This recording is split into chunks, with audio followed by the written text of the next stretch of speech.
Assalamualaikum warahmatullahi wabarakatuh. Salam damai sejahtera buat kita semua. Om Swastiastu, Namo Buddhaya, dan salam kebajikan. Bertemu lagi dengan saya Febi Mahendra Putra, Direktur Pemberitaan Tribun Network. Kali ini saya kedatangan tamu yang sangat istimewa. Beliau adalah Bupati Sumedang, Bapak Doni Ahmad Munir. Dan saya ingin menyampaikan rasa terima kasih kami karena Pak Doni sudah hadir di acara kami, di acara launching tribunpriangan.com pada tanggal 20 Oktober 2022. Assalamualaikum Pak Bupati. Assalamualaikum warahmatullahi wabarakatuh. Pak Bupati, terima kasih banget. Sama-sama. Selamat ya menyediakan waktu jauh-jauh dari Sumedang untuk datang ke Hotel Trans ini, ke ballroom ini untuk menghadiri launching tribunpriangan.com. Tribunpriangan.com, Pak Doni, merupakan produk kami yang ke-66.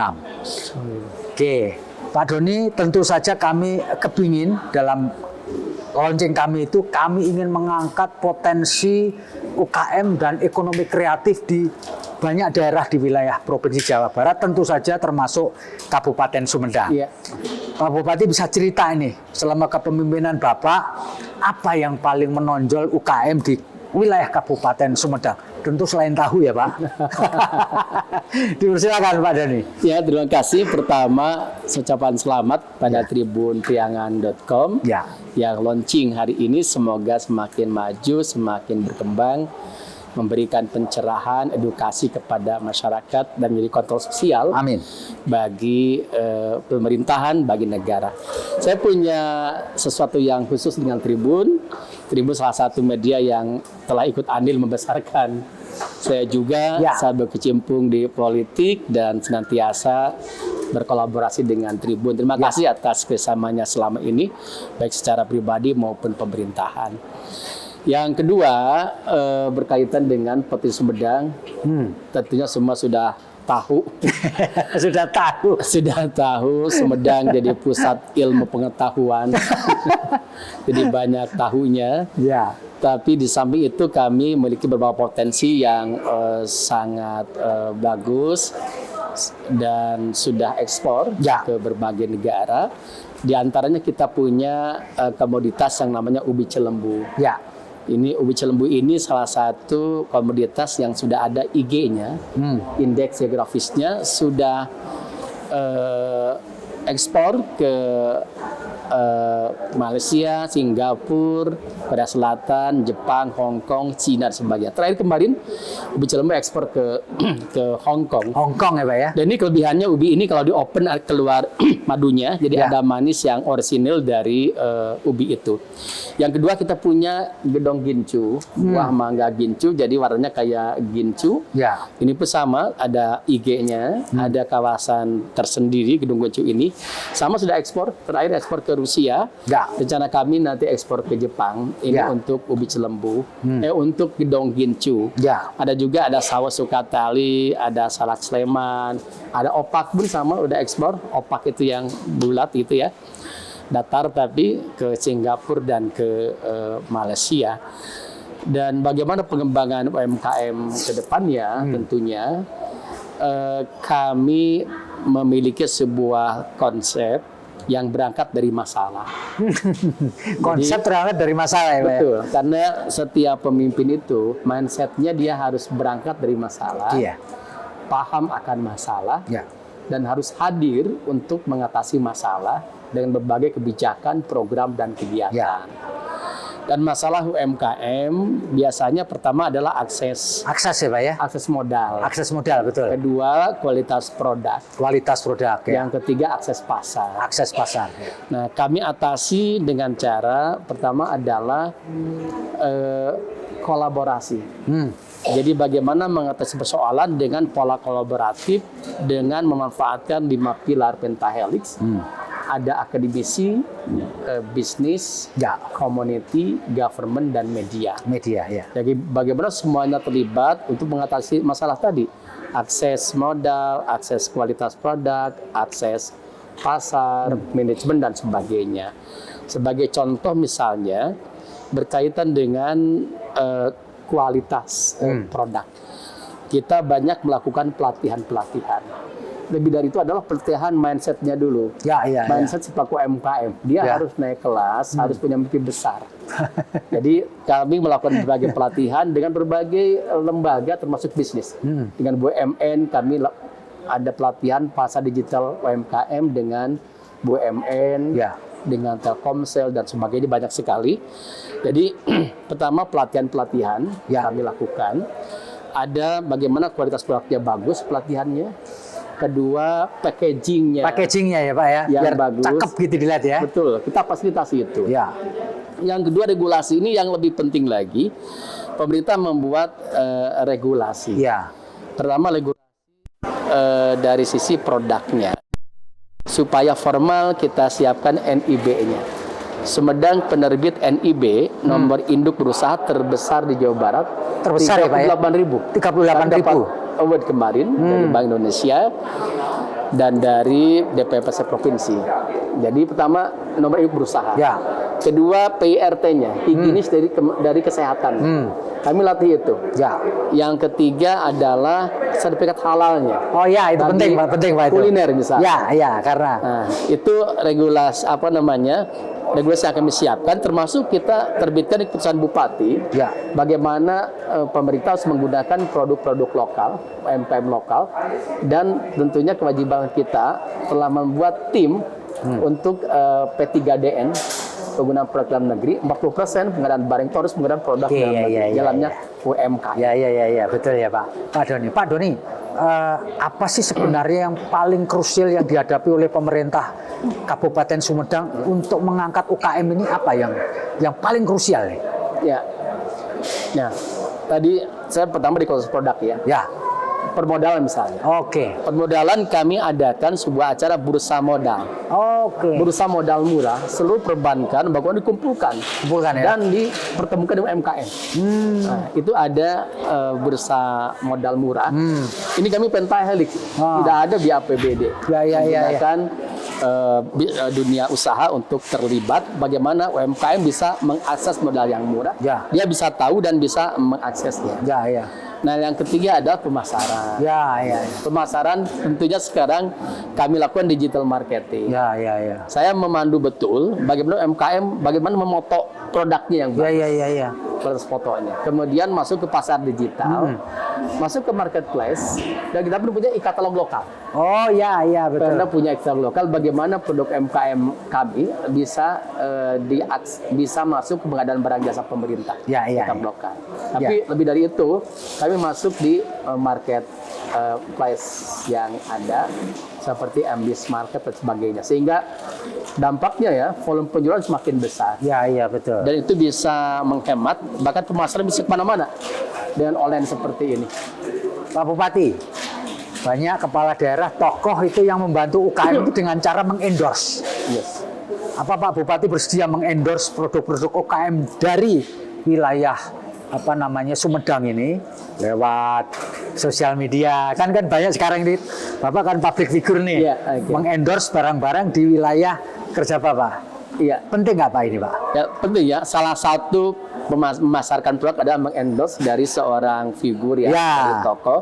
Bagaimana publik bisa ikut serta nanti mengetahui barang itu dan desire dia berhasrat untuk membelinya. Betul. Ini salah satu cara. Ya. Dan kami sudah membuka ruang itu. Muka ruang itu Pak ya?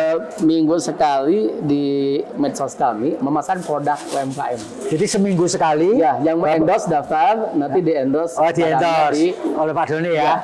Nah, supaya orang, wah ini coba lah, Bupati aja mengendorse, apalagi kita nggak mau beli kan, gitu kan, kira-kira ya? Bisa langsung di medsos kami ditampilkan, ini seminggu sekali kami Bagus lakukan sekali itu, ya? menyediakan ruang dan tempat untuk itu, atau bisa langsung saya menyampaikan secara verbal ya, tentang produk tersebut. Jadi endorse salah satu cara bagaimana produk itu bisa betul-betul terpasarkan dengan baik, dan kami lakukan. Secara sistematis mengendorse itu kami tadi seminggu sekali. Bisa lihat di IG saya itu ada produk-produk UMKM Ya. dan kami fasilitasi di Sumedang ini Di kantor Pemda ada gerai UMKM. Ya. Di mall pelayanan publik ada gerai UMKM. Di Samsat ada gerai UMKM. Jadi dikasih space ruang yang sangat terbuka untuk UMKM di beberapa tempat yang sangat strategis. Mungkin pernah kan ke Pemda ke lobby ya Pak ya? Ya, di lobby kan. Di lobby itu memang sengaja dibikin kayak showroom gitu ya Pak? Untuk gerai UMKM. Jadi begitu tamu datang, siapapun datang, diharapkan beli. Ya, lalu cerita kepada orang lain, gitu ya Pak ya? Ya betul. Itu idenya dari mana? Bapak sendiri idenya? Ya, yang masang outlet di banyak fasilitas publik. Jadi tadi berangkat dari masalah pasar. Nah. Dan saya mengajak ada forum UMKM dengan dinas terkait. Ini manfaatkan ruang yang sangat bagus ini. Orang banyak datang, bahkan dari luar daerah banyak datang. Ya. Sehingga saya memberikan tawaran buat tempat ini jadi bagian dari UMKM untuk memasarkan produk-produk UMKM. Bahkan setiap daerah, karena kami sudah ada 70 kabupaten kota hadir dengan lembaga lainnya yang studi banding, studi tiru berkaitan dengan digitalisasi, berkaitan dengan sistem pemerintahan berbasis elektronik. Dan setiap mereka kirim surat ke kami, saya jawab, kami menerima kunjungan Anda dengan catatan harus nginep di Sumedang dan harus beri produk UMKM Sumedang. Itu syaratnya ya? Syaratnya itu. Jadi mereka datang, nginep, tentu ada pajak yang masuk, UMKM, menggerakkan ekonomi UMKM tersebut. Pak, gitu. Bapak kan selama ini sudah menjalankan amanah sebagai bupati ya Pak. Banyak orang kepingin tahu Pak, enaknya jadi bupati itu apa Pak? Enak ya Pak? Ya enaknya tentunya kita akan puas, akan bahagia ketika bisa membuat yang terbaik untuk masyarakat, yang bermanfaat untuk masyarakat. Saya kalau namanya Doni nggak mungkin tanpa ML Bupati bisa membangun jalan, membangun jembatan, melakukan perubahan yang signifikan, membuat aturan yang bermanfaat untuk masyarakat, mengajak kepada kebaikan. Saya gini, contoh kecil aja. Saya nama Doni. Tanpa MBB jadi bupati, nggak mungkin saya ngasih misalnya insentif kudu ngaji 5 miliar. Ini bermanfaat untuk masyarakat. Tapi karena punya jabatan bupati bisa melakukan itu. Atau saya bisa membangun berbagai infrastruktur jalan, memberikan bantuan modal perekonomian, kemudian membangun sarana pendidikan, sarana kesehatan, irigasi bagi petani. Itulah ketika kami bisa membangun dengan baik dan masyarakat menerima manfaatnya. Jadi membangun dengan hati, menerima dengan hati, bahagia sekali. Jadi terpuaskan ketika masyarakat berterima kasih atas apa yang kita bangun. Itu nikmatnya ya Pak ya? Itu enaknya. Nggak enaknya apa Pak? Yang nggak enak. Selama Bapak jadi bupati itu yang dirasakan nggak enaknya apa? Pasti ada ada lagi enaknya. Tentunya ketika kita sudah bekerja keras, sudah melakukan berbagai upaya secara maksimal, ada yang menyalahkan terus. Jadi gitu salah. Contoh gini, kami berprestasi di Sumedang, dapat 19 nasional. Nah, tapi orang menyatakan apa arti prestasi itu? Nah, apa-apa, itulah realitas. Kita sudah bekerja keras, tapi tidak ada apresiasi. Nggak jadi masalah. Itulah yang harus kami hadapi. Tapi sebenarnya, kenapa kita tidak apresiasi? Karena tidak tahu. Ini adalah arti penting bagaimana kita bisa mengkomunikasikan berbagai kebijakan dengan baik pada masyarakat, termasuk dengan media, bagaimana menginformasikan berbagai hal capaian kami yang tentunya harus sampai pada masyarakat mengetahui dan dia bisa menilai apakah baik atau buruk, bisa mengevaluasi dan bisa memberikan penilaian secara objektif. Tapi itulah ya intinya saya puas bisa membuat kebijakan untuk rakyat, untuk kemaslahatan umat. Kalau pada kita pembahasannya udah kerja siang malam masih ada yang menyatakan tidak bekerja, itulah yang harus kami perbaiki terus. Pak Doni, sebagus-bagusnya pemimpin pasti punya haters, betul nggak Pak? Pasti ada orang yang aku suka, apalagi di zaman medsos. Pernah nggak Bapak membaca kritik keras di medsos yang membuat Bapak jengkel? Pernah nggak Pak? Ya pasti ada. Pasti ada ya Pak ya? Jadi saya berupaya keras menjaga betul pola pikir, pola sikap, dan pola tindak saya. Jadi sebagai pemimpin, tidak salah pun akan dari mencari-cari. Apalagi kalau dia salah. Makanya saya jaga betul untuk taat pada aturan, untuk tahu apa kehendak publik, dan persembahkan yang terbaik. Bagi saya selama saya bekerja baik, aturan terpenuhi, masyarakat banyak setuju, masih ada 1-2 yang nggak sepakat, go ahead aja, lurus aja gitu. Pasti orang nggak mungkin Ya, senang semua ya, Pak, ya. Ya sekelas Nabi Muhammad aja kan masih banyak hatersnya. Apalagi kita manusia biasa. Iya. Pak, pernah nggak Bapak baca di medsos ngeritik terus Bapak baper gitu? Iya, Dan baper gitu dibawa ke hati gitu, pernah nggak Pak? Sebagian besar enggak ya? Enggak ya? Karena sudah terbiasa untuk Terbiasa menghadapi ya? kritik. Ya 1-2 kali ya ketika kondisi sangat capek sebagai pasti ada. Saya pikir ini, anak saya ini kalau tiba-tiba saya kan boarding ya sekolahnya gitu. Nah. Ya ada demo nggak apa-apa gitu. Oh iya iya. Ada yang kritik gini. Kadang-kadang suka ikut jawab juga mereka. Nggak enak juga kalau bapaknya Dikritik, dicaci maki gitu Pak ya. harus terbiasa. Ya. Kan kritikan itu jadi vitamin. Kalau kritik konstruktif, objektif, itu jadi vitamin, obat yang tentunya menyehatkan. Ya. Cuma betul-betul konstruktif. Tapi Ya. ada juga yang kalau udah nggak sedang, udah aja. Apa dilakukan salah itu nggak apa-apa juga. Ya. Jadi bagi saya lebih hati-hati lagi, lebih betul-betul waspada lagi untuk tidak melakukan hal yang tidak baik. Pak Doni, selama ini apa yang kira-kira perlu Bapak genjot lagi sebagai sebuah legacy gitu? Ya. Bapak kan punya jangka waktu berdinas ya Pak. Ya. Apa yang perlu Bapak sisa waktu Bapak untuk berkarya ini apa yang perlu digenjot supaya nanti lebih maju lagi apa di bidang apa Pak yang perlu? Ya, tujuan adanya pemerintah adalah instrumen negara untuk kesejahteraan rakyat. Ya. Yang perlu itu adalah kesejahteraan rakyat. Apa indikatornya? Kemiskinan. Ya. Turun. Nah, caranya bagaimana? Caranya adalah kami akan betul-betul menetapkan kebijakan, program dan kegiatan yang berdampak kepada menurunnya angka kemiskinan.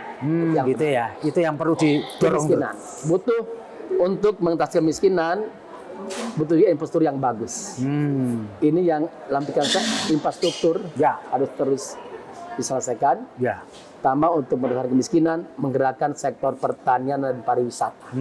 Ini yang jadi fokus saya ke depannya. Ini ya. Saat rakyat, kemiskinan, pengangguran, stunting, disupport nanti untuk mengentaskannya, infrastruktur yang bagus, pertanian yang bagus, pariwisata yang bagus, sehingga bisa menggerakkan ekonomi dan kemiskinan akan terentaskan. Pak, beberapa waktu yang lalu Presiden Jokowi ini ngumpulin kepala daerah, bupati wali kota ya. Di dalam pengumpulan itu Jokowi, Pak Presiden mengatakan bahwa tahun 2023 itu tidak ada kepastian. Ya. Jadi ekonomi dunia ini serba tidak pasti gara-gara perang Rusia Ukraina. Dan Presiden mewanti-wanti kepala daerah untuk menjaga inflasi. Ya. Kenapa? Karena pemerintah memutuskan untuk menaikkan harga BBM. Kalau BBM-nya naik, harga barang tentu naik. Presiden berharap pemerintah daerah melakukan segala cara supaya inflasi di daerahnya itu tidak melompat seperti di negara-negara Eropa sekarang, Pak. Bapak bisa cerita sekarang kondisi inflasi di Sumedang gimana ini, Pak? Ya, kita masih terkendali dan cara untuk mengatasi inflasi ada 4K ya rumusnya. Ya. Pertama, ketersediaan stok. Stoknya harus ada barang. Jadi saya ngecek betul ke dinas terkait bagaimana stok beras yang paling utama misalnya. Beras, sembako lah Pak ya kira-kira. Ya. Gimana di pasaran? Kalau kurang cepet cari caranya untuk terpenuhi. Ini ketersediaan stok. Yang kedua adalah kelancaran distribusi. Ya. Kita bisa bantu untuk kelancaran distribusi sehingga barang bisa nyampe pada publik dengan murah pada masyarakat. Yang ketiga adalah keterjangkauan harga. Nah, ini kan supply and demand. Ya, betul. Kalau demandnya banyak, supply-nya banyak juga, harga akan stabil. Dijaga itu persediaan dan permintaan. Yang keempat, komunikasi yang efektif. Nah, makanya kami Forkopimda komunikasi memusyawarahkan ini dan merancang komunikasi efektif. Seperti contohnya, kita sampaikan pada masyarakat bahwa barang-barang stok sembako ini kita tersedia. Saya tidak ada panic buy di antara mereka. Ini contoh komunikasi Ya. publik. Nah, yang terakhir, untuk ini pun kami sudah menyiapkan strategi. Jadi, ada istilah think globally, act locally. Apa itu, Pak? Berpikir global, Berpikir global, bertindak lokal. oh bertindak lokal ya. Nah, masalah dunia ini bisa saja terjadi di Sumedang kan? Ya. Rusia, Ukraina kan, masalah-masalah dunia sekarang resesi. Nah, Kalau negara nanti terkena dan Sumedang kena dampak, Ya, karena betul. dana transfer kami lebih banyak dari negara, pasti kurangi. Bagaimana sikap kami untuk menghadapinya? Pertama adalah kami adakan ketahanan pangan. ya. Jadi ketahanan pangan kami siapkan sekarang, ada sekolah petani dan teras hijau, bagaimana pertanian bisa betul-betul dimanfaatkan sebesar-besar oleh masyarakat. Jadi teras hijau programnya. Teras hijau. Ya, teras hijau. Hijau Teras itu hijau ya? hijau. Oke. Jadi bagaimana pekarangan yang ada dimanfaatkan, tanah yang ada diproduktifkan Ya. dengan pertanian. Kalau pangan kuat, inflasi akan rendah. Kita pangannya berdaulat bisa memenuhi kebutuhannya. Yang kedua adalah hilirisasi produksi. Jadi buat di kita, jangan sampai buat di luar kita ngambil. Kalau ngambil di luar, karbon Ya. bagaimana? Bensin, karbon, emisi meningkat. Ya. Jadi hilirisasi produksi. Misalnya Mangga Gendong Gicu, kita buat purnya, tidak hanya mangganya. Ya. Ada pabriknya di sana, hilirisasi produksi. Jadi tidak menjual komoditas yang bahan mentah, tapi sudah bahan jadi. Yang ketiga, digitalisasi ekonomi. Itu akan menghemat, akan bercepat. Menghemat, transformasi. betul. Memperpendek Pak ya. Memperpendek. Ya. Itu yang kami lakukan. Ya. Dan ini satu hal, sebenarnya kemarin diundang oleh Dewan Tiknas, salah satu kabupaten yang masuk di Fab City Network. 40 negara dunia, termasuk dalamnya ada Barcelona, ada Paris, Sumedang masuk. Masuk, Itu di ya. Fab City Network. Ya. Ini fabrikasi digital, bagaimana daerah bisa mandiri mengatasi persoalannya, ketahanan daerahnya, termasuk memfabrikasi digitalisasi di daerahnya. Nah, kita sharing di sana. Ya. Itulah Pak ya. Iya. Upaya-upaya. Pak, satu lagi nih. Bapak sudah berkarya mendapatkan amanah di Sumedang. Bapak mau teruskan nggak ini? Ya, pertama saya tuntaskan dulu karyanya sampai September 2023. And next, Kalaupun Allah masih memberikan saya usia, masyarakat masih menghendaki, nanti ada surveinya seperti itu. Oke. Ya, kalau masyarakat menghendaki ya, insya Allah saya siap untuk melanjutkannya. Ya. Catatannya masyarakat masih menghendaki, dan kami apakah lanjutkan terus pembangunan sampai betul-betul fondasi pemerintahan, betul-betul sistemnya tersiapkan dengan baik. Berarti kata kuncinya kalau masyarakat menghendaki, cerminannya dari survei kira-kira itu ya. Jadi Bapak siap Dari untuk kepuasan publik juga. ya, kepuasan publik. Apakah kinerja Bapak selama 5 tahun mendapatkan amanah itu sudah memenuhi harapan publik? Kira-kira gitu ya. Betul sekali. Tentu kita berharap publik puas dengan Amin.